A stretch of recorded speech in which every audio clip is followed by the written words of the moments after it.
History Secrets.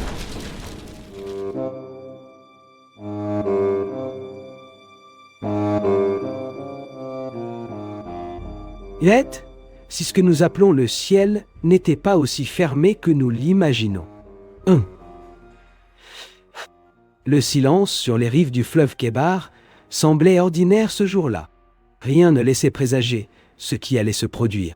Ézéchiel n'était qu'un prêtre parmi les exilés de Babylone. Un homme arraché à Jérusalem, loin du temple, loin de sa terre, entouré par une puissance étrangère qui dominait le monde antique. Rien n'indiquait que sa vie serait marquée par l'une des visions les plus troublantes de l'histoire religieuse. Puis le ciel s'ouvrit, pas comme une simple métaphore poétique. Le texte transmet l'impression d'une rupture, comme si quelque chose d'invisible avait été déchiré devant lui. Dans le chapitre 1er, verset 1er du livre d'Ézéchiel, il est écrit « Aurez les cieux s'ouvrir, et j'eus des visions de Dieu. » À partir de cet instant, le récit prend une tournure presque impossible à suivre de manière rationnelle. Le prophète décrit d'immenses nuages, un feu vibrant à l'intérieur de ceux-ci, et une lumière semblable à du métal incandescent. Ce n'était pas une vision immobile. Tout semblait vivant. Quelque chose approchait. Le plus étrange est qu'Ézéchiel ne cherche pas immédiatement à interpréter le phénomène. Il tente simplement de le décrire avec le plus de précision possible. Cela crée une sensation rare dans les textes anciens. Au lieu d'apparaître comme un symbole clairement expliqué, la vision ressemble au témoignage de quelqu'un qui essaie de comprendre quelque chose qui dépasse largement sa capacité de compréhension. Puis apparaissent les créatures. 4 êtres, à l'apparence partiellement humaine. Chacun possédait 4 visages et 4 ailes. Leurs mouvements défiaient toute logique ordinaire. Ils se déplaçaient sans tourner leur corps, avançant directement dans n'importe quelle direction. Et il y avait des roues, d'immenses roues, des roues à l'intérieur d'autres roues, recouvertes d'yeux tout autour. Ézéchiel insiste sur ce détail à plusieurs reprises, comme si celui-ci l'avait profondément marqué. Livre d'Ézéchiel, chapitre 1er, verset 18. Et leurs jantes étaient hautes et impressionnantes, et les 4 roues étaient remplies d'yeux tout autour. Pendant des siècles, les rabbins et les érudits juifs ont interprété cette vision comme faisant partie de la Merkava, le char céleste de Dieu. Dans l'ancienne tradition mystique juive, on croyait que certains prophètes recevaient la permission d'apercevoir des réalités célestes cachées au reste de l'humanité. Il ne s'agissait pas simplement d'une vision symbolique. C'était un accès temporaire aux sphères célestes. Dans la littérature juive de l'époque du Second Temple, notamment dans les textes liés au mysticisme céleste, revient souvent l'idée de plusieurs cieux, de dimensions spirituelles et de régions inaccessibles à l'homme ordinaire. Certains de ces concepts apparaissent également dans des écrits apocryphes, comme le livre d'Hénoch. Enoch affirme avoir traversé différents niveaux célestes, guidé par des êtres lumineux. D'autres textes parlent de portes célestes, de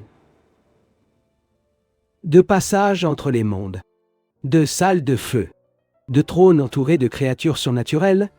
Les ressemblances avec la vision d'Ézéchiel sont difficiles à ignorer. C'est peut-être pour cette raison que certaines traditions mystiques anciennes ont considéré cet épisode comme une véritable expérience de traversée spirituelle. Non pas un rêve ordinaire, non pas une simple métaphore religieuse, mais une ouverture entre les dimensions. Le détail le plus fascinant se trouve dans la structure même de la vision. Elle progresse par étapes.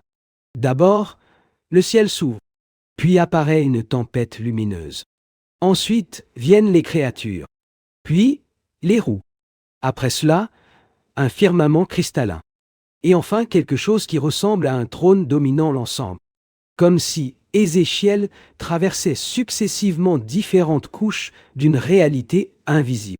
Cette progression a conduit certains chercheurs modernes à comparer le récit à des expériences visionnaires extrêmes, à des états altérés de conscience et même à certains phénomènes aériens inexpliqués. Au XXe siècle, des auteurs liés à l'hypothèse des anciens astronautes ont commencé à interpréter la description comme le possible témoignage d'un contact avec une technologie avancée. L'ingénieur aérospatial Joseph F. Blumrich a tenté de reconstruire techniquement la structure décrite par le prophète. Selon lui, certains détails évoquaient des mécanismes articulés, des systèmes d'atterrissage et des mouvements tridimensionnels difficiles à attribuer à une simple imagination symbolique. Pourtant, cette interprétation se heurte à une difficulté majeure. Le texte est profondément imprégné du langage spirituel hébraïque. Le feu, les trônes, les créatures ailées et la lumière céleste apparaissent dans de nombreux autres passages bibliques. Dans bien des cas, ils représentent la présence divine plutôt que des objets physiques. Mais le récit d'Ézéchiel semble différent. Il contient un excès de détails, un excès de mouvement, un excès de précision visuelle. Et c'est peut-être précisément ce qui continue de rendre cette vision si troublante aujourd'hui. Parce qu'elle semble osciller entre deux mondes, entre symboles et expériences, entre spiritualité et phénomènes observables, entre révélation et contact. Pans. Un autre aspect rarement évoqué concerne l'état psychologique d'Ézéchiel à cette époque. Il traversait une crise profonde. Jérusalem avait été détruite. Le temple était menacé. Le peuple juif vivait l'humiliation de l'exil. Pour de nombreux Hébreux, cela signifiait que Dieu avait abandonné Israël. Et pourtant, la vision se produit loin de Jérusalem, loin du temple.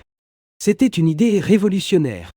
Le message implicite semblait être que la présence divine n'était pas enfermée dans un lieu précis. Le ciel pouvait s'ouvrir n'importe où sur la terre, même en Babylonie.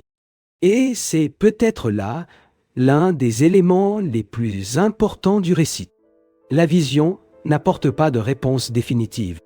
Elle provoque un déplacement intérieur, une désorientation, un mystère. Ézéchiel, lui-même, semble incapable de comprendre pleinement ce qu'il contemple. À plusieurs reprises, il utilise des expressions comme yoga, quelque chose qui ressemblait à oh, yoga, l'apparence de yoga, comme si c'était you. Il évite les affirmations absolues, comme quelqu'un qui tente de décrire l'indescriptible. Peut-être parce qu'il croyait réellement se trouver face à quelque chose que le langage humain était incapable de contenir. À la fin de la vision, Ézéchiel tombe le visage contre terre. Pas simplement par respect religieux, mais parce que l'expérience semble écrasante. Le texte transmet la peur, le choc, une surcharge sensorielle, comme si le prophète avait contemplé quelque chose qui transformait entièrement sa perception de la réalité. Et des siècles plus tard, la question demeure. Le ciel ouvert, vu par Ézéchiel, était-il seulement une vision symbolique, une expérience mystique profonde, une représentation spirituelle de la gloire divine, ou la rencontre avec quelque chose que l'humanité antique ne possédait pas les mots pour expliquer? Peut-être que l'aspect le plus dérangeant est précisément celui-ci. Le récit ne ferme jamais complètement la question. Il demeure ouvert, comme ce ciel que le prophète a vu s'ouvrir devant lui. La vision d'Ézéchiel ne s'est pas éteinte lorsque l'expérience a pris fin. Elle a continué à résonner à travers les siècles. Les anciens rabbins évitaient même d'enseigner publiquement les premiers chapitres du livre d'Ézéchiel à des personnes non préparées. Dans certaines traditions juives, on croyait que ce texte cachait de profonds dangers spirituels.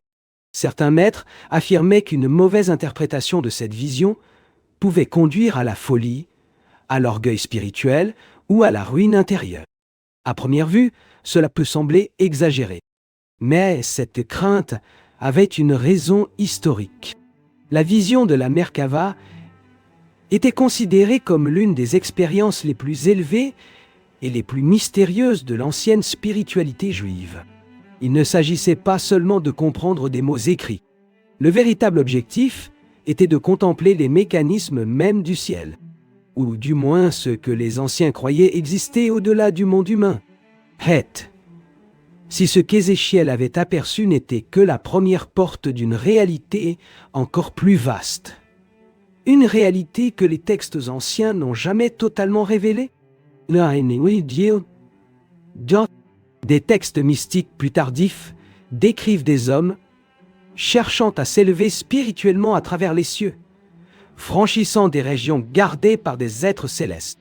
Certaines de ces traditions affirmaient que chaque niveau du ciel possédait ses propres portes, ses gardiens, et même des noms secrets qu'il fallait connaître pour poursuivre l'ascension. L'idée des yeux à cieux ouverts prend alors une signification encore plus troublante. Il ne s'agirait pas seulement d'une vision symbolique, mais d'un accès, Posonance. Dans l'ancienne pensée juive, les cieux n'étaient pas perçus comme un espace vide, semblable à notre conception moderne de l'univers. De nombreuses traditions parlaient de plusieurs niveaux célestes. Certains textes mentionnaient 7 cieux, d'autres décrivaient des structures encore plus complexes. Chaque niveau représentait une proximité plus grande avec la présence divine. Dans cette logique, le récit d'Ézéchiel semblait décrire un homme recevant temporairement la permission de voir au-delà de la barrière invisible qui séparait l'être humain ordinaire du monde céleste. Cela permet de comprendre pourquoi tant d'éléments de la vision semblent dépasser les limites habituelles de la réalité. Les créatures n'obéissent pas à la géométrie humaine. Les roues se déplacent simultanément dans toutes les directions. La lumière est comparée à du feu liquide et à du métal en fusion. L'espace lui-même semble perdre sa logique ordinaire. Par moments, le texte transmet presque une sensation de distorsion dimensionnelle. C'est particulièrement vrai lorsque le prophète tente d'expliquer comment les roues fonctionnaient l'une à l'intérieur de l'autre Yoa. De nombreux interprètes anciens reconnaissaient eux-mêmes ne pas comprendre exactement ce que cela signifiait. Et peut-être que cette confusion fait partie intégrante de la puissance du récit, car Ézéchiel semble lutter contre les limites mêmes du langage humain. Livre d'Ézéchiel, chapitre 1er, verset 28. Telle était l'apparence de la gloire du Seigneur. Le mot essentiel ici est kagwa, apparence, you.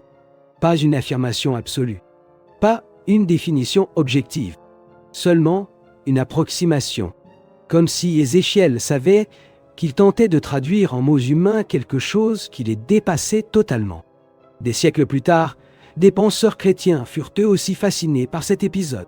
Certains y virent une anticipation symbolique de la présence divine dans l'univers.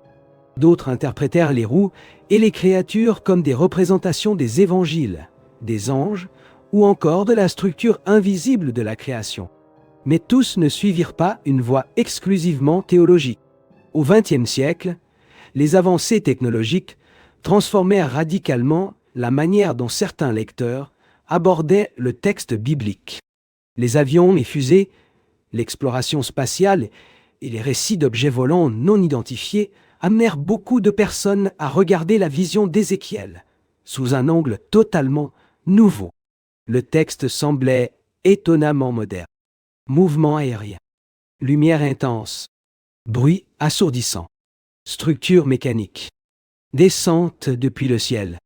Tout cela poussa plusieurs auteurs à suggérer qu'Ézéchiel avait peut-être observé une technologie inconnue.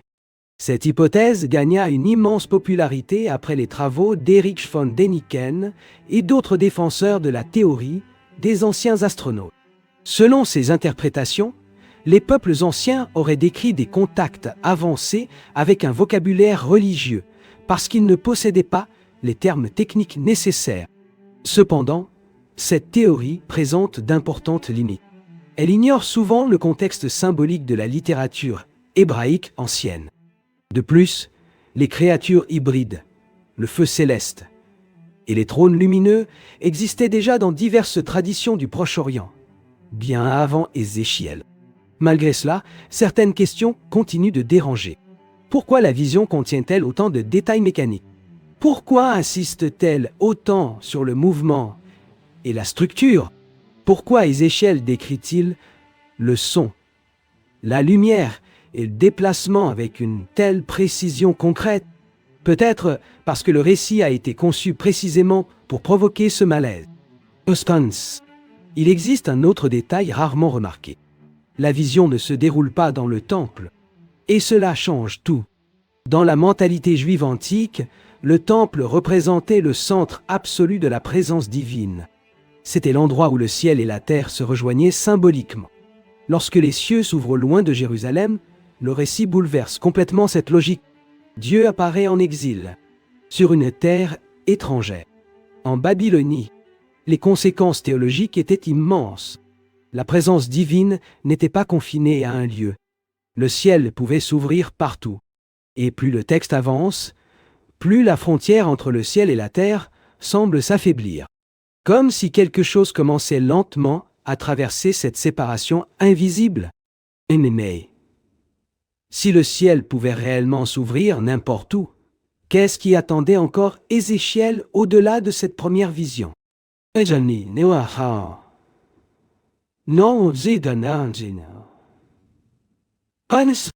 À certains moments du récit, les créatures et les roues se déplacent comme si elles faisaient partie d'un seul et même organisme vivant.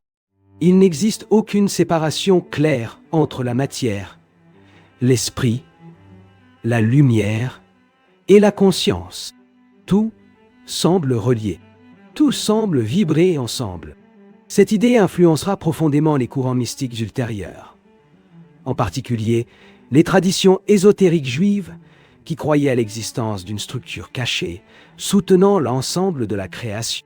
Mais il existe une possibilité encore plus troublante. Et si Ézéchiel n'était pas seulement en train d'observer quelque chose? Et s'il était lui-même observé? Le texte transmet sans cesse une impression de présence consciente. Les créatures réagissent les unes aux autres instantanément. Les yeux répartis sur les roues créent une sensation permanente de vigilance. Comme si le prophète se trouvait devant une intelligence impossible à comprendre entièrement. C'est peut-être pour cette raison que la vision n'a jamais perdu de sa force. Elle demeure étrange même pour les lecteurs modernes. Malgré les millénaires, malgré la science, la technologie et l'astronomie. Parce que le récit ne s'intègre parfaitement dans aucune explication, ni totalement spirituelle, ni totalement physique, ni totalement symbolique. Et c'est peut-être précisément cette ambiguïté qui maintient le portail d'Ézéchiel ouvert jusqu'à aujourd'hui. Il existe un moment particulièrement dérangeant dans la vision. Un détail minuscule, presque perdu, au milieu des descriptions de feu, de roues et de créatures. Le prophète affirme que Yoga, l'esprit des êtres vivants, était dans les roues et Yo. Livre d'Ézéchiel. Chapitre 1er, verset 20. Où est là où l'esprit voulait aller? Ils allaient, car l'esprit des êtres vivants était dans les roues. Cette phrase a déconcerté les interprètes pendant des siècles, car les roues n'apparaissent pas comme de simples objets. Elles semblent dotées d'une forme de conscience. Elles se déplacent en parfaite synchronisation avec les créatures. Elles réagissent instantanément. Il n'y a aucun ordre verbal, aucun mécanisme visible. Tout fonctionne comme une seule entité vivante. Certains anciens érudits juifs pensaient qu'Ézéchiel contemplait la structure invisible même du cosmos. Dans la tradition de la Merkava, les roues devinrent le symbole de puissance céleste supérieure associée aux ophanimes, des êtres angéliques mentionnés dans des interprétations mystiques ultérieures. Pourtant, la description demeure étrange, même dans le cadre du symbolisme religieux. Des yeux partout, des mouvements multidirectionnels, des structures imbriquées, une lumière pulsante, un bruit semblable au fracas des eaux. Tout paraît beaucoup trop concret pour n'être qu'une simple allégorie. Osens. C'est peut-être pour cette raison que cet épisode a influencé tant de traditions ésotériques au cours de l'histoire. Pendant des siècles, des mystiques juifs ont tenté de reproduire des états de conscience semblables à ceux d'Ézéchiel par la méditation, le jeûne, les chants sacrés et la contemplation intense. Certains pensaient que le prophète avait franchi une sorte de seuil spirituel. Non pas un portail physique au sens moderne, mais une rupture temporaire entre différentes dimensions de la réalité. Dans certains textes anciens du mysticisme juif, on trouve des descriptions étonnantes d'ascension céleste. L'initié devait traverser des régions gardées par des êtres lumineux et supporter des expériences terrifiantes avant d'atteindre les niveaux supérieurs. Le langage utilisé dans ces écrits rappelle fortement l'atmosphère de la vision d'Ézéchiel.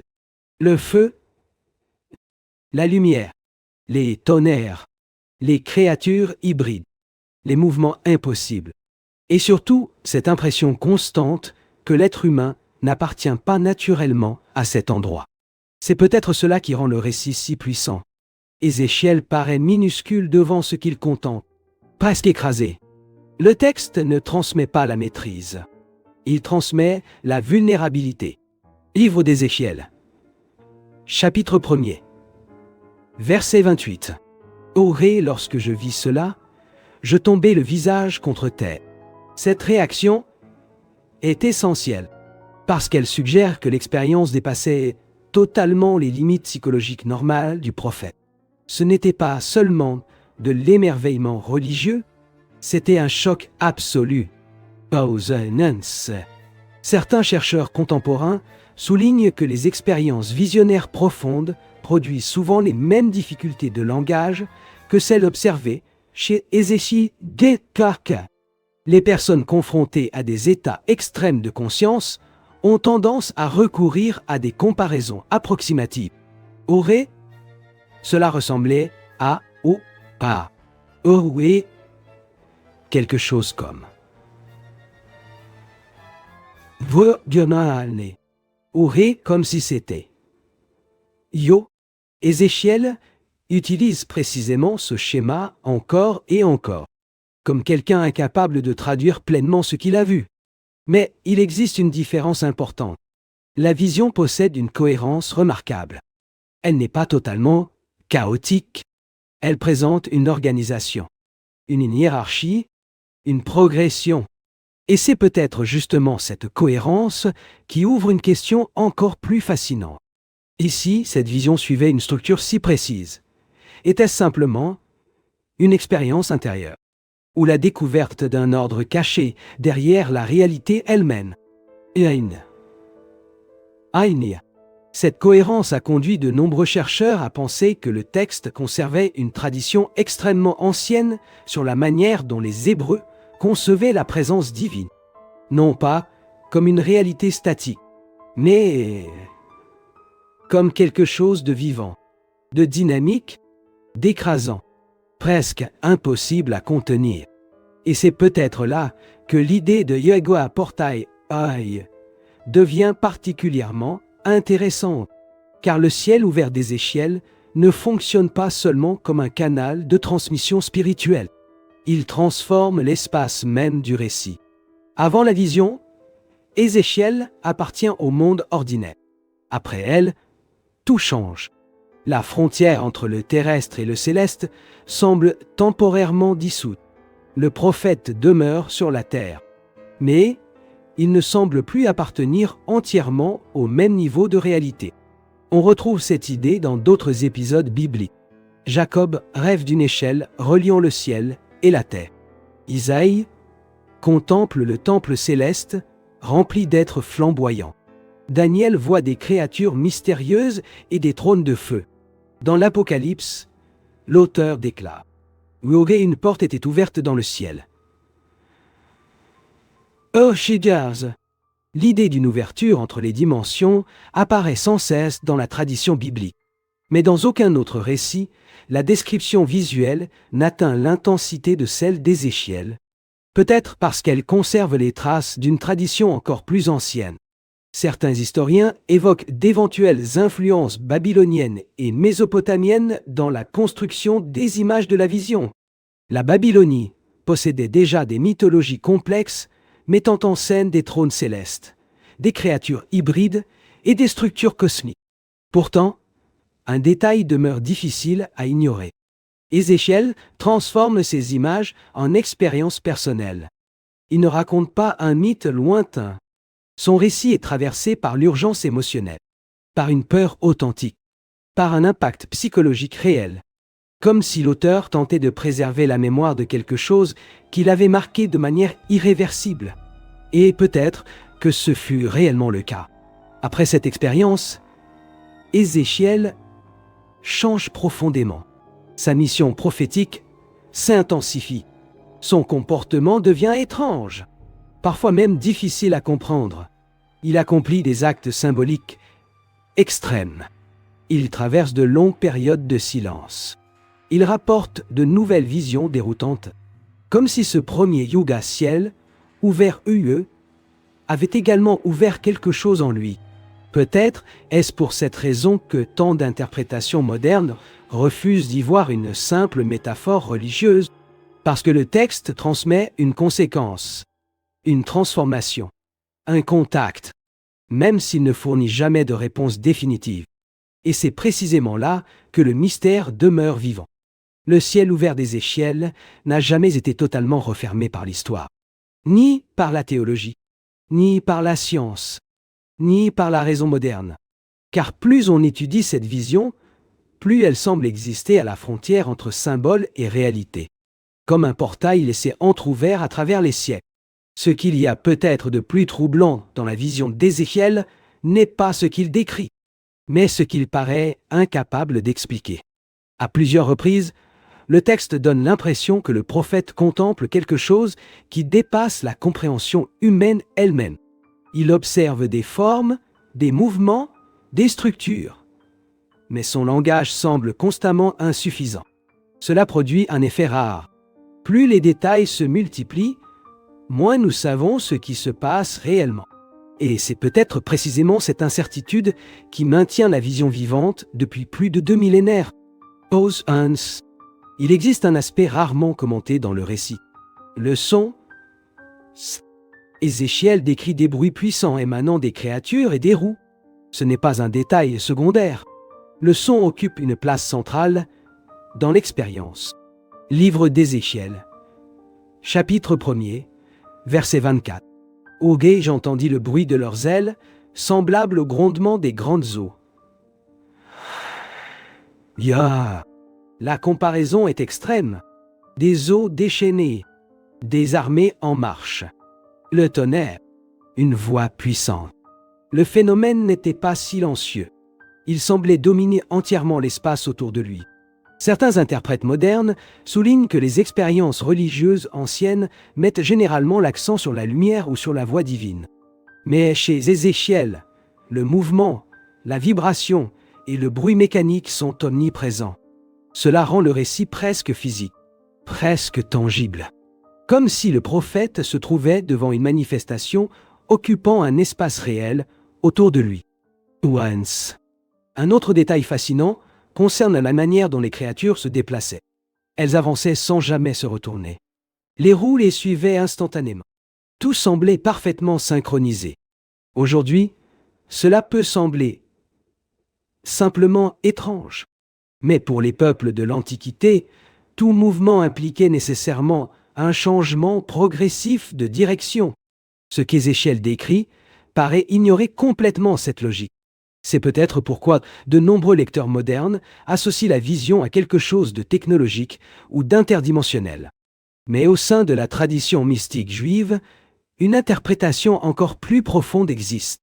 Selon certains commentateurs anciens, ce mouvement symbolisait une conscience parfaitement alignée sur la volonté divine, sans hésitation, sans délai, sans résistance. Dans cette lecture, le ciel ouvert ne révélait pas des machines. Il révélait les principes invisibles qui gouvernent la réalité. Pourtant, le texte demeure étonnamment concret. Parce qu'Ézéchiel insiste constamment sur les formes visibles, l'éclat métallique, les structures géométriques et les déplacements physiques. Il décrit ce qu'il voit comme quelqu'un qui a réellement été témoin de quelque chose. Et plus il avance dans son récit, plus une question semble se rapprocher.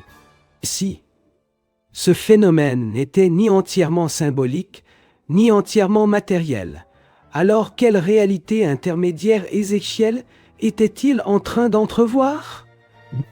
Au fil des siècles, certains chercheurs ont remarqué une autre caractéristique étonnante.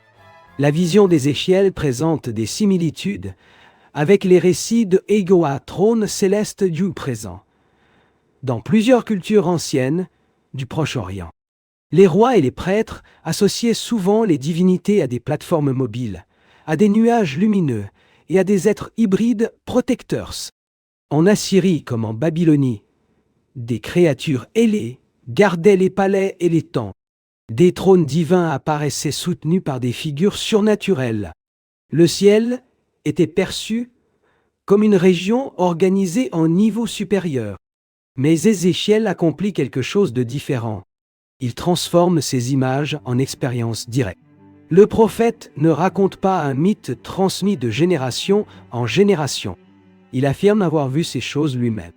Et ce détail change complètement l'impact du récit, car le lecteur ne se trouve plus face à une simple tradition religieuse. Il se retrouve face à un témoignage. Et un témoignage possède toujours une force psychologique particulière.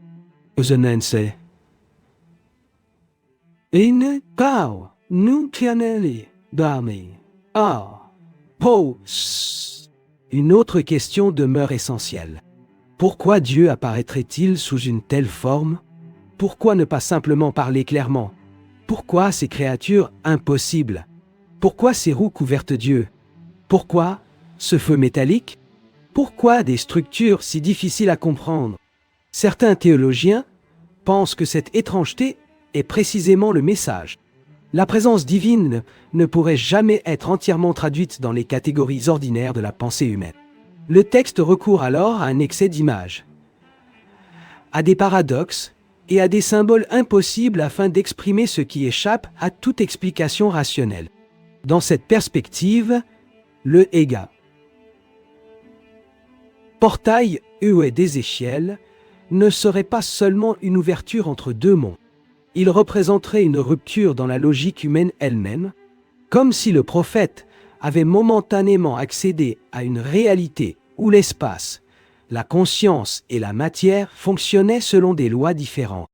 Cela pourrait expliquer pourquoi tant de lecteurs ressentent un malaise lorsqu'ils tentent d'interpréter l'épisode. Le texte résiste. Il échappe aux définitions. Il refuse d'être enfermé dans une seule explication. Aux deux, même l'image finale de la vision demeure enveloppée de mystère. Au-dessus des créatures et des roues, apparaît quelque chose qui ressemble à un firmament de cristal. Au-dessus de ce firmament, se tient une figure assise sur un trône, entourée d'une lumière éclatante. Livre d'Ézéchiel, chapitre 1er, verset 26. Orié sur le trône se trouvait une figure ayant l'apparence d'un homme.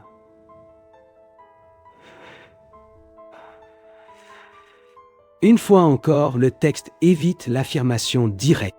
Ogé apparence. Yo. Ogé ressemblance. Yoé. Ogé. Comme si. Yo. Ézéchiel semble constamment conscient de l'insuffisance de ces mots. Peut-être parce qu'il croyait contempler quelque chose qu'aucun langage humain ne pouvait décrire correctement. Certains anciens rabbins affirmaient que le prophète n'avait vu qu'une ombre de la gloire divine, et non son essence véritable. D'autres soutenaient qu'aucun être humain ne pourrait regarder directement cette réalité sans être détruit. C'est pourquoi la vision apparaît fragmentée, recouverte de symboles, d'une lumière excessive, d'un mouvement incessant, comme si la réalité elle-même demeurait partiellement voilée. Résonance. Et c'est peut-être précisément pour cette raison que ce récit continue de fasciner aujourd'hui, parce qu'il ne propose jamais une réponse confortable. La vision peut être comprise comme une expérience mystique, comme un langage symbolique, comme une œuvre prophétique, comme un phénomène psychologique extrême, comme une tradition ésotérique, ou même comme le contact avec quelque chose d'inconnu. Mais aucune de ces explications ne parvient à éliminer totalement les autres. Le ciel ouvert d'Ézéchiel demeure suspendu entre interprétation et mystère. Et plus le temps passe, plus cette vision semble remettre en question les frontières entre religion, conscience et réalité, comme si cet ancien portail n'avait jamais été complètement refermé. Pendant longtemps, les chercheurs ont considéré la vision d'Ézéchiel comme un texte isolé dans la tradition biblique. Mais à mesure que de nouveaux manuscrits anciens furent étudiés, de nombreuses connexions commencèrent à apparaître. L'idée des cieux ouverts revient sans cesse dans la littérature juive et chrétienne ancienne. Dans de nombreux récits, ces expériences impliquent des êtres lumineux, des structures célestes et des accès temporaires à des régions invisibles de la réalité. Le schéma est ancien et est récurrent. Dans le livre de la Genèse, Jacob s'endort dans le désert et voit une échelle reliant le ciel à la terre. Des êtres célestes montent et descendent continuellement. À son réveil, il déclare « Ouvrez, cet endroit est la porte du ciel, et yo di do ». L'expression est saisissante. Porte, accès, passage. Bien avant les concepts modernes de dimension ou de portail, les textes anciens évoquaient déjà des lieux où la séparation entre le monde humain et le monde céleste semblait momentanément rompue. Mais chez Ézéchiel, tout paraît plus intense, plus concret, plus visuel. Et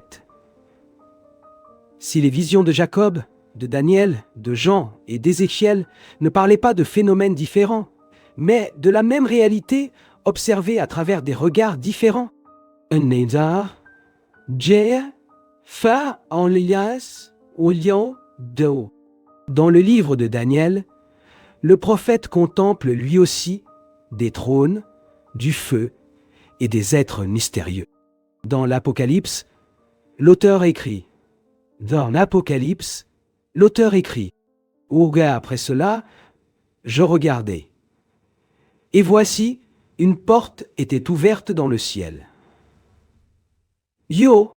Une fois encore apparaît cette idée d'ouverture, comme si certains moments de l'histoire biblique représentaient des brèches temporaires entre différentes réalités. Certains chercheurs considèrent ces récits comme un langage spirituel purement symbolique. D'autres pensent qu'ils préservent le souvenir d'expériences visionnaires exceptionnellement profondes. Et il existe encore une troisième possibilité. Peut-être que les auteurs bibliques tentaient simplement de décrire des expériences réelles avec le seul vocabulaire dont ils disposaient à leur époque. Pose ons. Cette hypothèse a gagné en popularité au XXe siècle. Avec les progrès de l'astronomie, de l'aviation et de l'exploration spatiale, de nombreuses descriptions anciennes ont été relues sous un nouvel angle. Des phénomènes autrefois considérés comme purement religieux ont commencé à être comparés à des objets volants, à des lumières inconnues ou à des expériences de contact. Dans le cas d'Ézéchiel, les parallèles semblaient inévitables. Une descente lumineuse venant du ciel, un bruit puissant, des mouvements impossibles, des structures circulaires, un éclat métallique. Des entités associées au phénomène. Tous ces éléments ont nourri les théories modernes, évoquant des visiteurs extraterrestres ou des intelligences non humaines observant les civilisations anciennes. Mais ces interprétations rencontrent une difficulté majeure. Elles négligent souvent la profondeur spirituelle du texte. Car Ézéchiel ne décrit pas seulement des objets. Il décrit une présence, une conscience, une autorité écrasante. Le centre de la vision n'est pas la technologie, c'est la transcendance. Même lorsque le récit paraît physique, il demeure chargé de symbolisme spirituel. C'est peut-être précisément ce qui rend cet épisode si difficile à classer dans les catégories modernes. La vision semble fonctionner sur plusieurs niveaux à la fois. Historique, spirituel, psychologique, symbolique et peut-être même expérientielle. Le comportement même d'Ézéchiel après la vision renforce cette impression. Il ne retourne pas simplement à une vie normale. L'expérience transforme entièrement son existence. Le prophète adopte des comportements inhabituels.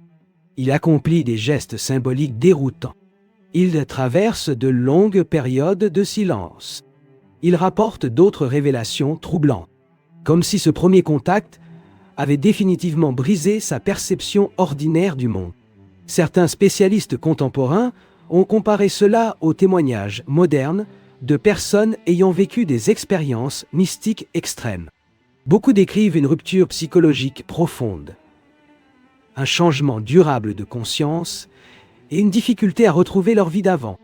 Mais là encore, quelque chose distingue Ézéchiel, la précision des images, l'organisation du récit, l'insistance sur les détails concrets, comme si la vision demeurait partiellement ancrée dans le monde matériel. Posons. Il existe également un élément rarement abordé, la peur. Les représentations modernes ont souvent tendance à romantiser les expériences spirituelles anciennes. Pourtant, le texte d'Ézéchiel est traversé par une tension permanente. Le prophète ne semble pas à l'aise. Il paraît dépassé, fragile, presque terrifié. Peut-être parce que la vision détruit toute illusion humaine de contrôle. Dans l'Antiquité, contempler le ciel signifiait généralement observer des étoiles lointaines et silencieuses. Mais chez Ézéchiel, le ciel répond. Il se met en mouvement, il descend, il s'ouvre. Cela transforme complètement la relation entre l'humanité et le cosmos. L'univers cesse d'être un simple décor. Il semble devenir conscient. Pause. Hans. Et c'est peut-être précisément cette sensation qui continue de donner au récit sa puissance.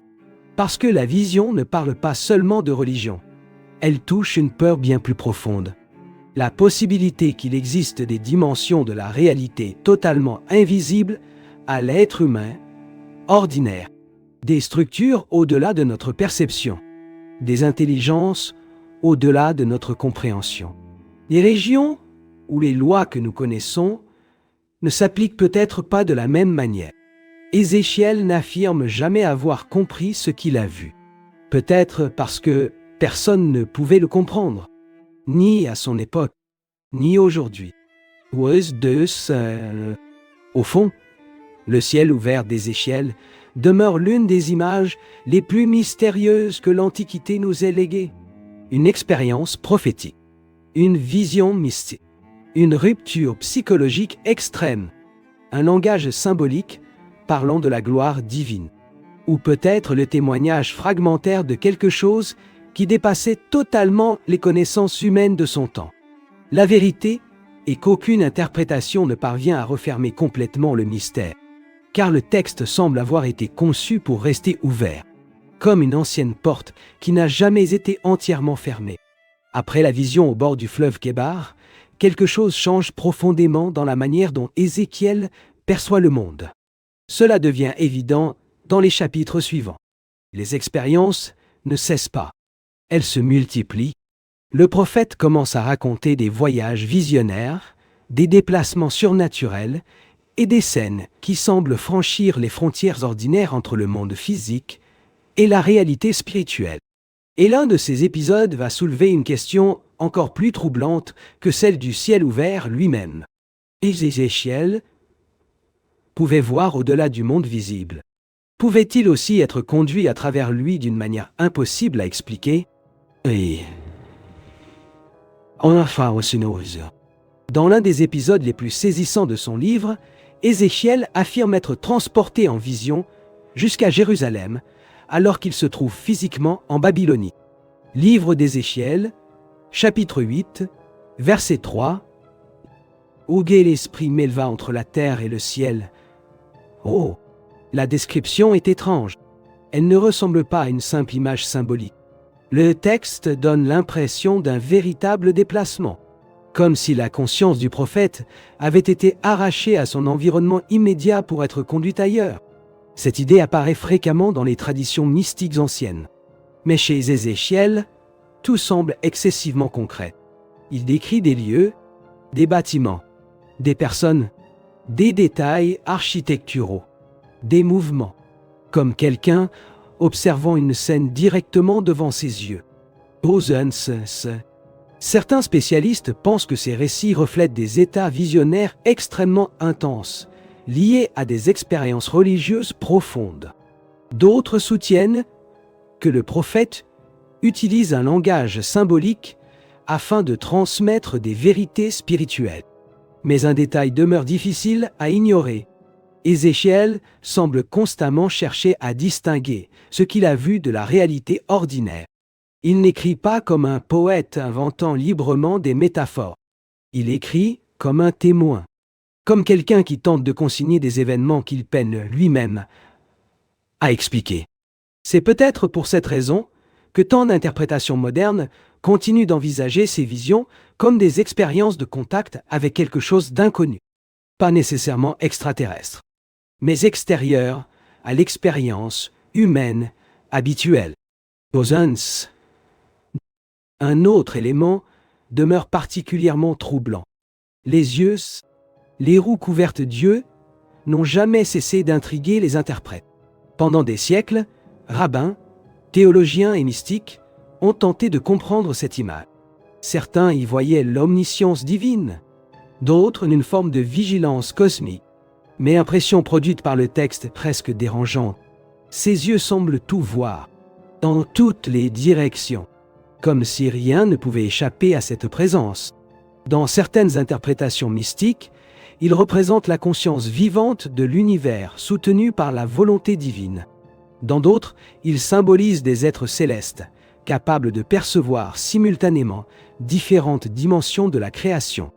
Malgré cela, l'image demeure étrange, presque étrangère à notre monde, particulièrement pour les lecteurs modernes. La vision d'Ézéchiel a également profondément influencé l'iconographie religieuse des siècles suivants. De nombreuses représentations des anges, des trônes célestes et des êtres spirituels dans le judaïsme et le christianisme portent l'empreinte de ces descriptions. Mais il existe une différence considérable entre l'art ultérieur et le texte original. L'art adoucit souvent la vision. Le texte, lui, ne le fait jamais. Dans le récit biblique, tout paraît excessif, trop bruyant, trop lumineux, trop complexe. Comme si l'expérience dépassait ce qu'un être humain peut supporter pleinement. C'est peut-être pour cela qu'Ézéchiel tombe régulièrement face contre terre. Le phénomène semble provoquer un effondrement émotionnel et physique. Posance. Une question philosophique particulièrement fascinante émerge alors. Et si le yoga, portail yo, d'Ézéchiel n'était pas un lieu? Et s'il s'agissait plutôt d'un état de perception? Certains chercheurs contemporains défendent précisément cette idée. Selon eux, le ciel ouvert symboliserait une expansion temporaire de la conscience humaine au-delà des limites ordinaires de la perception. Le prophète n'aurait pas franchi physiquement une porte céleste. Il aurait accédé à une couche cachée de la réalité normalement invisible. Cette idée se retrouve dans de nombreuses traditions anciennes. Et les mystiques juifs, chez les premiers chrétiens, dans certaines écoles gnostiques et dans diverses traditions orientales. Tout évoque, sous des formes différentes, la possibilité d'accéder à des niveaux cachés de l'existence. Mais une difficulté demeure. Ézéchiel décrit toujours cette réalité comme quelque chose d'extérieur, quelque chose qui vient à sa rencontre, pas simplement quelque chose qui naît dans son esprit. Pause. Elina. Pause. Un. Ishobad. Un son. C'est peut-être précisément cette tension qui rend le récit impossible à résoudre définitivement. La vision oscille sans cesse entre intérieur et extérieur, entre perception subjective et manifestation objective, entre expérience spirituelle et phénomène observable. Et peut-être que le texte cherche volontairement à préserver cette ambiguïté, car le mystère constitue le cœur même du récit.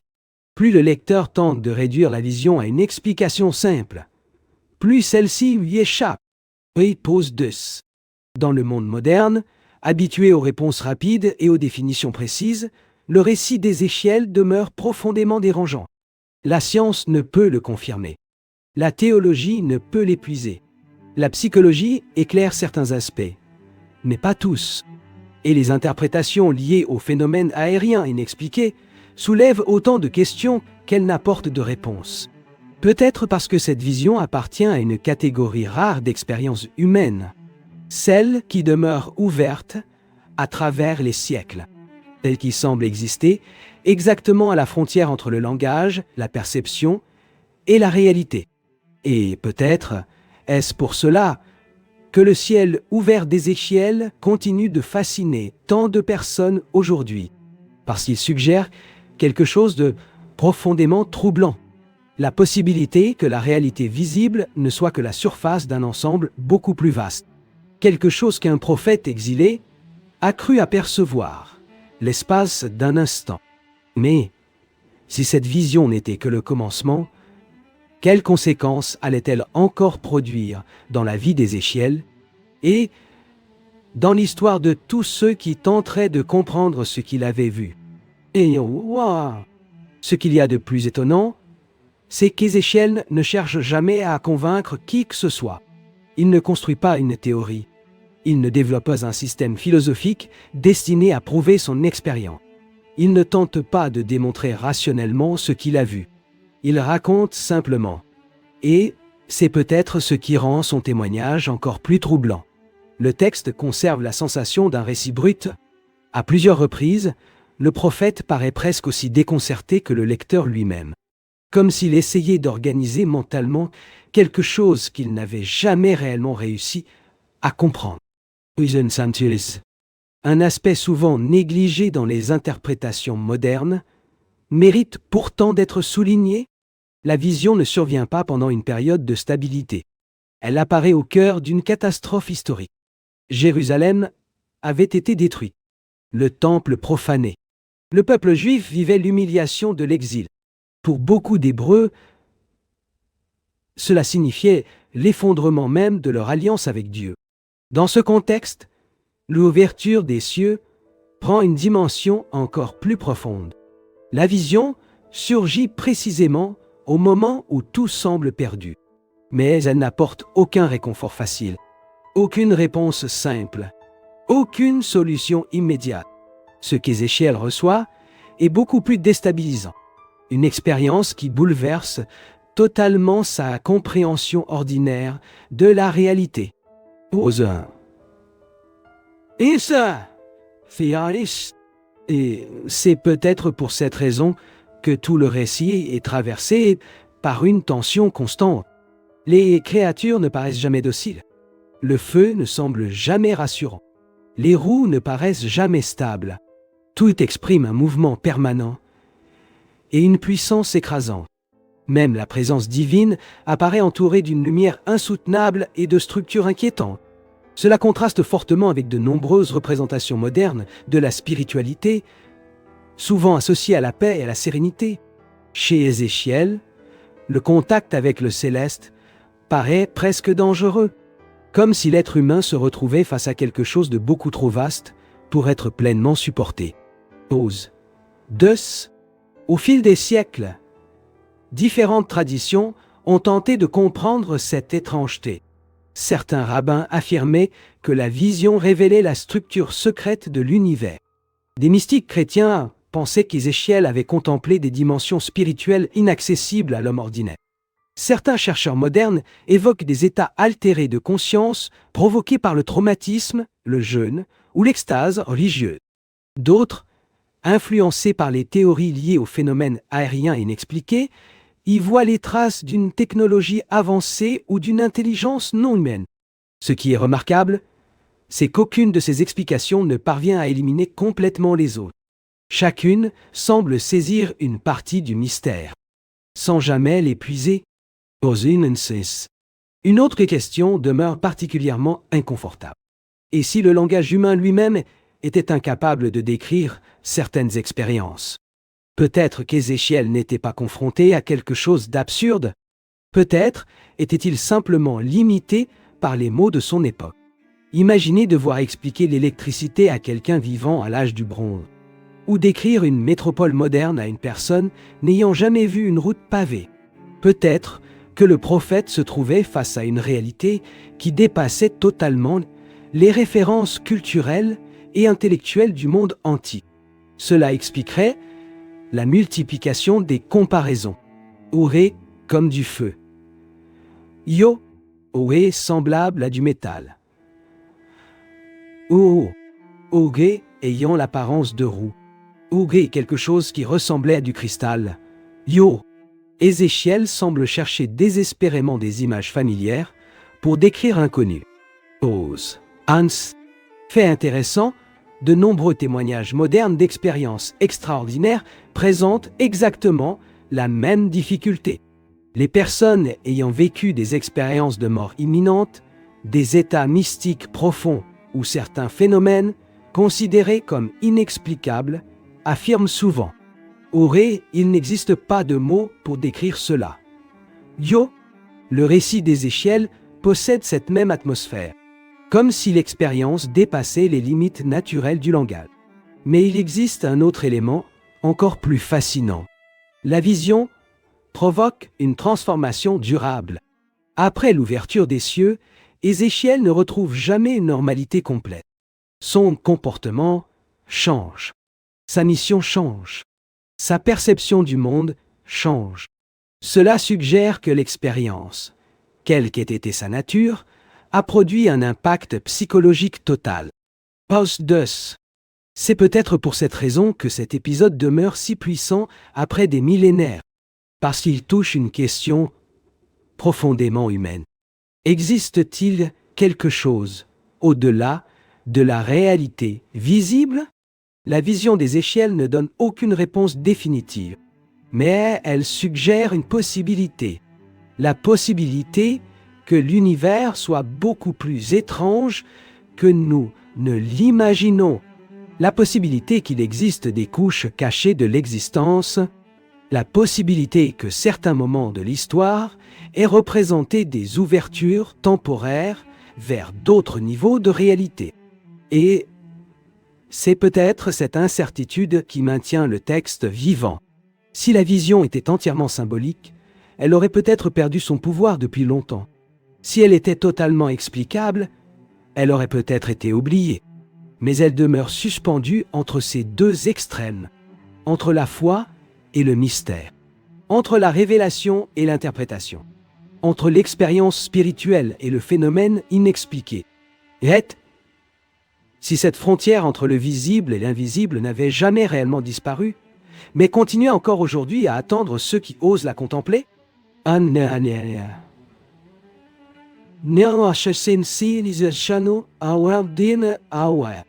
Au fond, le ciel ouvert d'Ézéchiel demeure comme une énigme permanente léguée par l'Antiquité.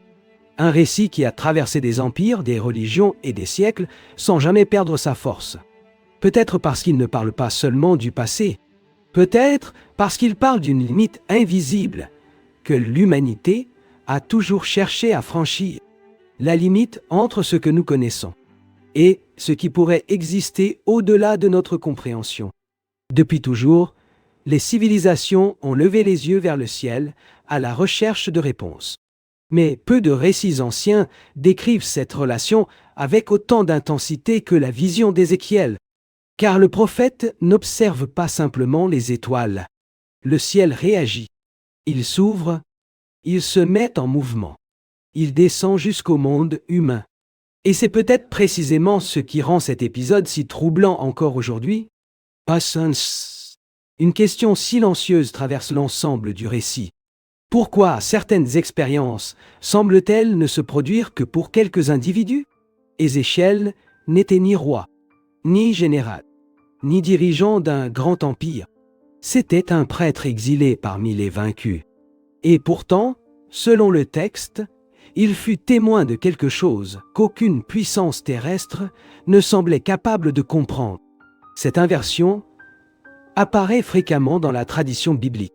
Les grandes révélations surviennent dans les déserts, sur les montagnes isolées, dans les grottes, dans l'exil, dans la solitude, comme si certains états humains favorisaient des expériences considérées comme impossibles.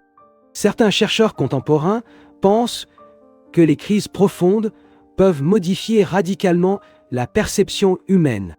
Le traumatisme, l'isolement ou les ruptures existentielles peuvent parfois donner naissance à des expériences visionnaires d'une intensité exceptionnelle.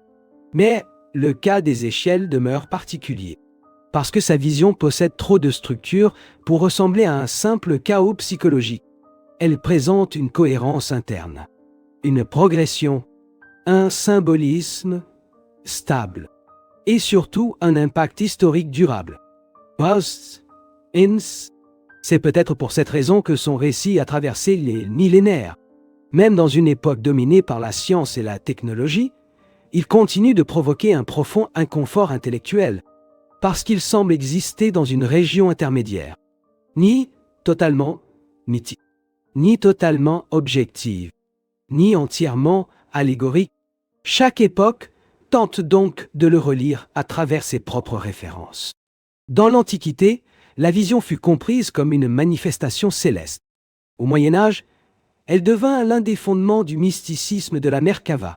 À l'époque moderne, elle fut comparée à des phénomènes aériens et à des hypothèses extraterrestres. Et aujourd'hui encore, elle continue d'être étudiée par des théologiens, des historiens, des psychologues et des chercheurs spécialisés dans les phénomènes inexpliqués. Peu de textes anciens ont conservé une telle capacité à fasciner des générations aussi différentes. Il existe également un autre détail profondément symbolique. Le ciel ouvert ne reste pas ouvert éternellement.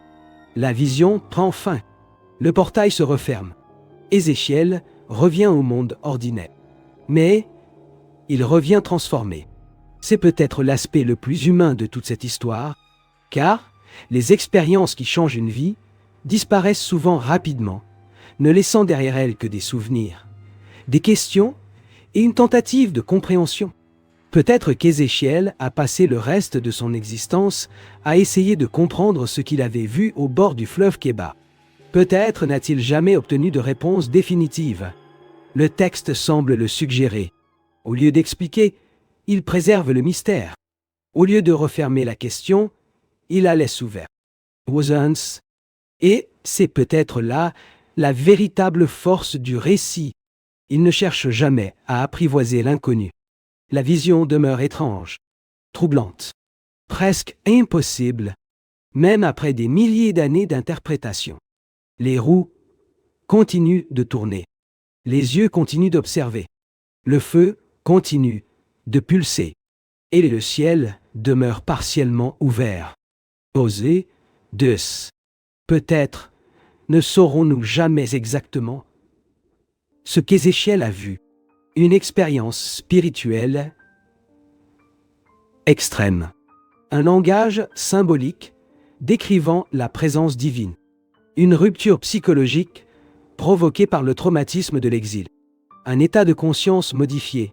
Ou quelque chose qui dépassait entièrement les connaissances humaines de son époque.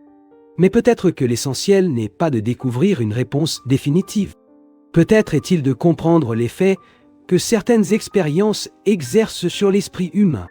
Ces expériences qui défient le langage, qui brisent les catégories habituelles, qui transforment profondément ceux qui les vivent, et qui demeurent vivantes précisément parce qu'elles ne peuvent jamais être expliquées complètement.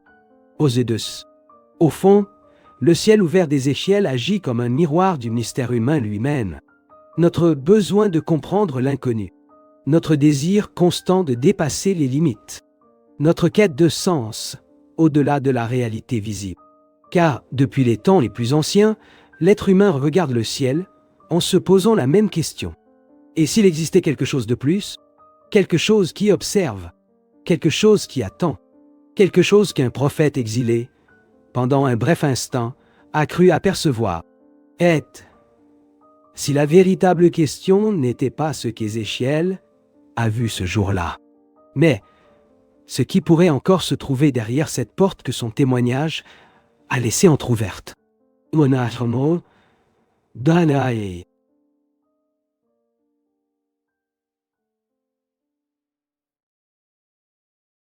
Le passé ne disparaît pas. Il reste gravé dans des monuments anciens, dans des textes oubliés, et dans des récits qui ont traversé les siècles.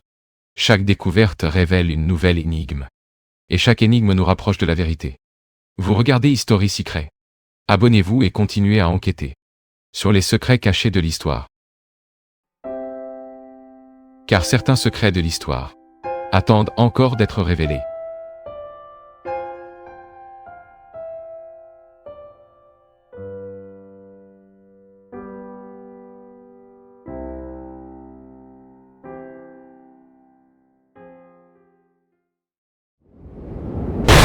History Secrets.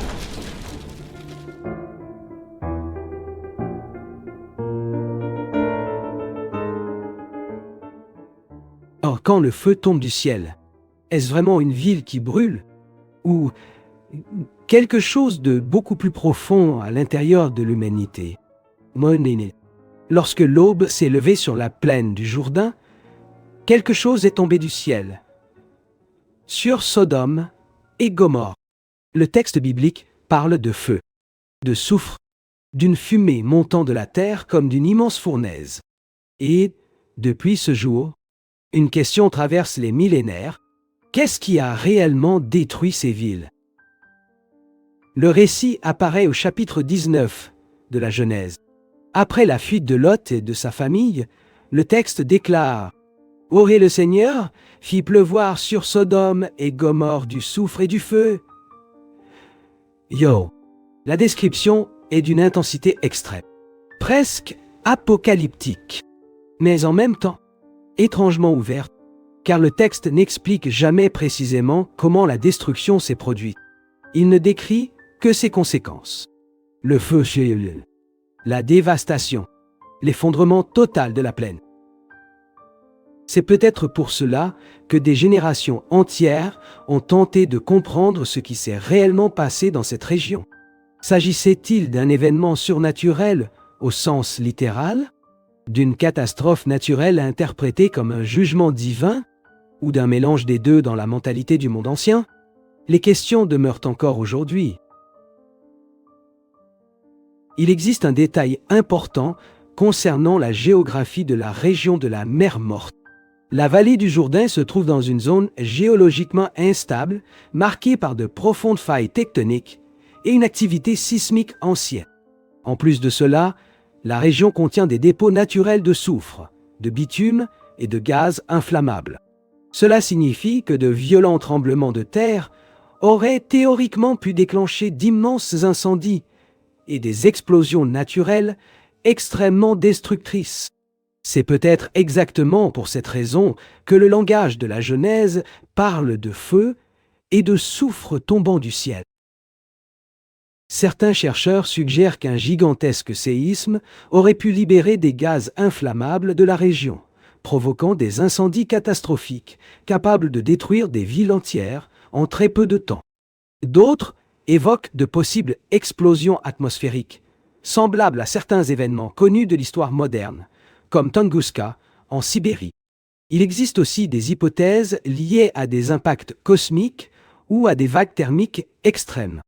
Et un détail demeure fascinant. Beaucoup de ces théories tentent précisément d'expliquer le langage biblique parlant d'un feu venu du ciel. Mais il est peut-être important de comprendre une chose. Dans le monde antique, les catastrophes naturelles n'étaient presque jamais perçues comme de simples phénomènes physiques. Les tempêtes, les tremblements de terre, les incendies, les éruptions, tout pouvait être interprété comme une manifestation directe du divin dans l'histoire humaine. Cela signifie que, même si une cause naturelle existait derrière la destruction de Sodome, les anciens auteurs bibliques auraient probablement vu cet événement comme un jugement spirituel en même temps. Pour eux, la nature et l'action divine n'étaient pas séparées comme elles le sont dans la pensée moderne. Il existe encore un autre détail profondément troublant dans le récit. La destruction survient au lever du jour. La lumière commence à apparaître sur la plaine exactement au moment où le feu tombe du ciel. Le contraste est presque cinématographique. Un nouveau jour. Et une destruction absolue. Au même instant, peut-être que le texte cherche à produire la sensation d'un renversement de la création elle-même, la terre fertile de la vallée se transformant soudainement en paysage de mort et de fumée. La description de la fumée attire aussi l'attention. Abraham observe la région au loin et voit une fumée monter Yogé, comme la fumée d'une fournaise Yo. L'image évoque un gigantesque incendie industriel, une explosion continue, quelque chose d'une telle intensité qu'il transforme totalement le paysage. C'est peut-être pour cela que cet épisode est resté si puissant dans l'imaginaire humain, parce que le récit mélange jugement moral et catastrophe cosmique. Puis il reste cette question, peut-être impossible à faire taire? Et si le feu tombé sur Sodome ne parlait pas seulement d'une ville détruite, mais de quelque chose que les civilisations refusent encore de voir jusqu'au dernier instant? Peut-être que le plus troublant dans la destruction de Sodome, c'est que le texte biblique semble décrire quelque chose à la fois physique et symbolique, réel, mais aussi plus grand qu'une simple catastrophe naturelle. Car le récit insiste encore et encore sur une idée centrale. Ce qui est tombé sur Sodome venait du ciel.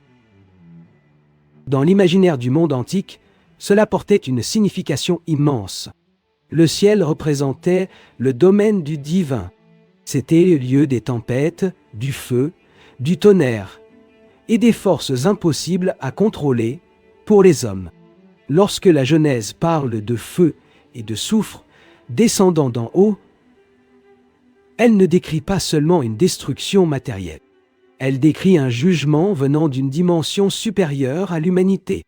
C'est peut-être pour cela que le langage est si intense. Il existe aussi un détail géographique extrêmement important. La région de la mer Morte possède des caractéristiques uniques. Des dépôts naturels de soufre, du bitume naturel, des gaz souterrains inflammables, une forte activité sismique. Tout cela a conduit de nombreux chercheurs à penser qu'un séisme catastrophique aurait pu provoquer d'immenses explosions et des incendies massifs dans toute la plaine. Si cela s'est réellement produit, le ciel de la région aurait littéralement été rempli de feu, de fumée et de matière incandescente. Peut-être exactement le type d'image conservée dans le récit biblique. Certains chercheurs modernes sont allés encore plus loin. Il existe des hypothèses impliquant des explosions atmosphériques semblables à celles provoquées par des météores ou des fragments cosmiques entrant dans l'atmosphère terrestre. Des événements capables de produire une chaleur extrême, des ondes de choc dévastatrices et des incendies à grande échelle. Dans certains cas historiques connus, des villes entières auraient théoriquement pu être détruites sans laisser de survivants près de l'épicentre. C'est ce qui a amené certains chercheurs à se poser cette question. Serait-il possible que Sodome ait réellement été frappé par quelque chose venu du ciel? Mais peut-être que la question la plus importante n'est pas seulement scientifique. Peut-être qu'elle est symbolique. Car le récit biblique ne cherche pas uniquement à expliquer le mécanisme physique de la destruction. Il cherche à révéler le sens de l'événement. Et dans la logique des Écritures, le feu représente souvent une manifestation directe de la présence divine. Le Sinaï enveloppé de flammes. Le feu consumant l'autel devant Élie. Le char de feu emportant Élie vers les cieux. Et maintenant Sodome, consumé par le feu du jugement. Il y a quelque chose de profondément effrayant dans cette idée. Le même ciel qui, dans tant de textes, symbolise la protection et la transcendance, devient source de destruction absolue. C'est peut-être pour cela que ce récit reste aussi puissant aujourd'hui. Il réveille une peur extrêmement ancienne. La peur que l'ordre même de l'univers puisse se retourner contre l'humanité. La description de la fumée demeure elle aussi impressionnante. Abraham regarde la plaine et voit une fumée monter yoguée comme la fumée d'une fournaise yo. L'image suggère une dévastation massive, un incendie continu, une chaleur extrême. Et c'est peut-être pour cette raison que tant d'archéologues ont cherché des traces physiques compatibles avec une destruction violente dans la région de la mer Morte. Certains sites archéologiques présentent effectivement des preuves de villes détruites, brutalement, par un feu intense durant l'Antiquité. Mais il existe encore un immense débat concernant leur lien direct avec la Sodome biblique. Et il est peut-être important de comprendre quelque chose. Même si une catastrophe naturelle se trouvait derrière cet événement, les anciens auteurs bibliques ne séparaient pas la nature et l'action divine, comme nous le faisons aujourd'hui. Pour eux, les tremblements de terre, les tempêtes et les incendies pouvaient devenir des instruments du jugement céleste. La nature n'était pas considérée comme indépendante de la volonté divine. Cela signifie que la question yoga était-ce surnaturel ou naturel? Yo n'existait probablement pas de la même manière pour les écrivains anciens. Les deux réalités pouvaient coexister en même temps. Il existe encore un autre aspect profondément symbolique. Sodome disparaît soudainement. Une ville vivante au matin, transformée en ruine, fumante quelques instants plus tard. Cela produit une sensation de fragilité extrême des civilisations humaines. Les constructions, la richesse, le pouvoir, tout peut disparaître rapidement face à des forces infiniment plus grandes que le contrôle humain. C'est peut-être précisément pour cela que ce récit est resté vivant à travers les millénaires. Car Sodome n'est pas devenue seulement un souvenir historique. Elle est devenue un avertissement permanent. Les prophètes l'utiliseront plus tard encore, et encore, pour parler de décadence morale et de jugement collectif. Le Nouveau Testament lui-même mentionne Sodome comme symbole d'effondrement spirituel. La ville dépasse alors le simple événement physique. Elle devient une métaphore éternelle de la destruction des sociétés corrompues. Et peut-être est-ce précisément là que la question Yobé. Qu'est-ce qui est réellement tombé sur Sodome? Yo devient encore plus profonde, car peut-être que le feu ne représente pas seulement une destruction matérielle. Peut-être représente-t-il la révélation brutale de l'état moral de la ville elle-même, comme si le ciel ne faisait que rendre visible à l'extérieur ce qui pourrissait déjà intérieurement depuis très longtemps. Et si le véritable mystère de Sodome n'était pas seulement le feu tombé du ciel, mais la façon dont une civilisation entière peut continuer à vivre normalement, alors même que son effondrement a déjà commencé en silence? Au fond, peut-être que personne ne pourra jamais répondre complètement à ce qui est réellement tombé sur Sodome. Un feu surnaturel, une explosion géologique, un événement cosmique, ou un langage symbolique décrivant un effondrement absolu. Peut-être que le mystère demeure précisément parce que le récit cherche à provoquer quelque chose de plus grand qu'une simple curiosité historique. Il cherche à produire de la crainte, la sensation que des civilisations entières peuvent disparaître soudainement lorsqu'elles franchissent des limites invisibles, et des milliers d'années plus tard, le ciel en flammes au-dessus de Sodome continue encore de brûler dans l'imagination humaine. Peut-être que la question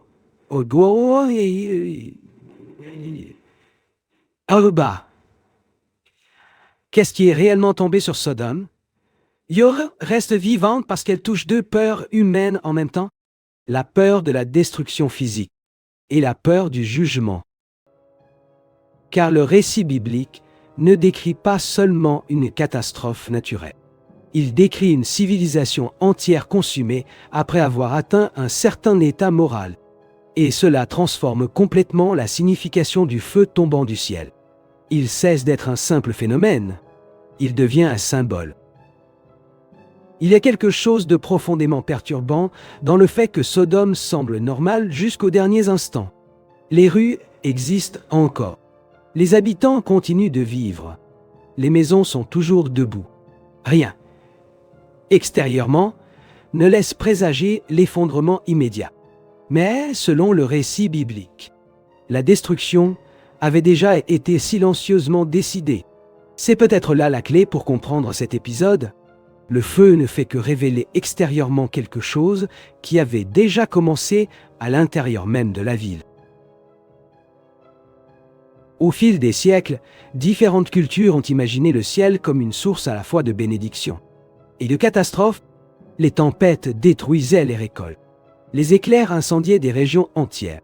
Les météores traversaient la nuit comme des signes terrifiants. Dans le monde antique, les phénomènes célestes étaient souvent interprétés comme des messages ou des jugements divins. C'est peut-être pour cela que le langage de la Genèse demeure si puissant. Il unit catastrophe cosmique et signification spirituelle. Même aujourd'hui, certaines recherches archéologiques tentent encore de comprendre si une destruction violente s'est réellement produite dans la région de la plaine du Jourdain durant l'Antiquité. Certains sites proches de la mer Morte présentent des traces de chaleur extrême, de murs détruits brutalement et d'abandon soudain. Certaines études évoquent des explosions thermiques capables d'atteindre des températures immenses en quelques instants. Mais il n'existe toujours aucun consensus définitif. Peut-être parce que Sodome a depuis longtemps dépassé la frontière entre histoire et symbole. Il existe aussi quelque chose de profondément psychologique dans la permanence de ce récit, car l'être humain redoute particulièrement les destructions soudaines.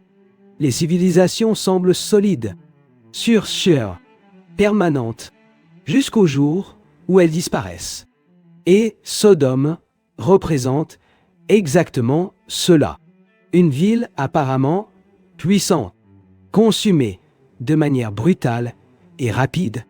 C'est peut-être pour cela que son image reste si forte dans l'imaginaire collectif. Mais peut-être que la question la plus importante n'est pas seulement un regret comment Sodome a été détruite. Peut-être est-ce Yaga. Pourquoi You? Les textes bibliques insistent continuellement sur l'idée de corruption collective, violence, orgueil, excès, déshumanisation. La ville semble avoir totalement perdu la capacité de reconnaître ses propres limites morales. Et alors le feu descend, comme si le ciel répondait à l'état spirituel de la civilisation elle-même. Il existe quelque chose de profondément symbolique dans le soufre mentionné par la Genèse. Le soufre évoque l'odeur suffocante, la combustion et la dévastation totale. Dans les régions volcaniques ou géologiquement instables, sa présence peut transformer les incendies en paysages presque infernaux. Peut-être que les anciens auteurs ont utilisé précisément cette image pour transmettre une sensation de destruction absolue. Pas seulement la mort, mais l'anéantissement du paysage lui-même. La fumée montant à Aga, comme une fournaise demeure également l'une des images les plus puissantes de la Bible. Abraham observe tout cela à distance. L'horizon entier recouvert de fumée. Peut-être que cette scène fonctionne comme le témoignage silencieux de ce qui arrive lorsqu'une société atteint un point de rupture totale dans la logique narrative biblique. Les constructions disparaissent. La prospérité disparaît. Les voies disparaissent. Il ne reste plus que la fumée au-dessus de la terre. Et puis, demeure cette question, peut-être impossible à résoudre totalement. Était-ce un jugement surnaturel? Une catastrophe naturelle? Une explosion géologique interprétée religieusement? Ou un événement historique transformé en symbole éternel de la décadence humaine? Peut-être que le texte lui-même cherche à préserver cette ambiguïté, car le mystère renforce l'impact. Même aujourd'hui, Sodome continue de fonctionner comme un avertissement culturel et spirituel.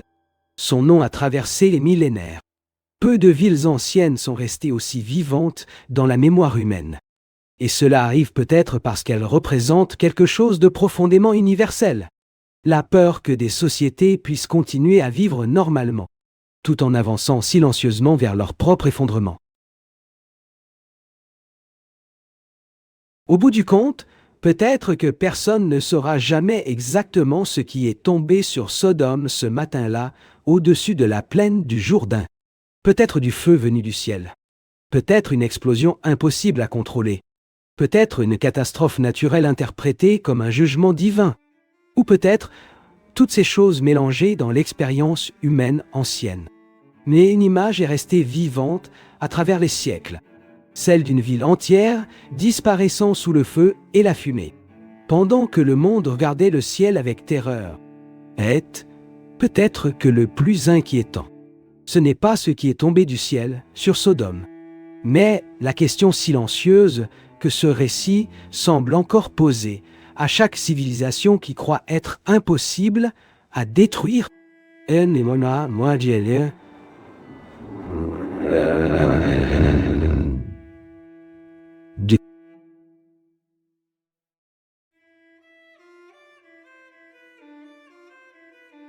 Le passé ne disparaît pas. Il reste gravé dans des monuments anciens, dans des textes oubliés, et dans des récits qui ont traversé les siècles. Chaque découverte révèle une nouvelle énigme, et chaque énigme nous rapproche de la vérité. Vous regardez History Secret. Abonnez-vous et continuez à enquêter sur les secrets cachés de l'histoire. Car certains secrets de l'histoire attendent encore d'être révélés.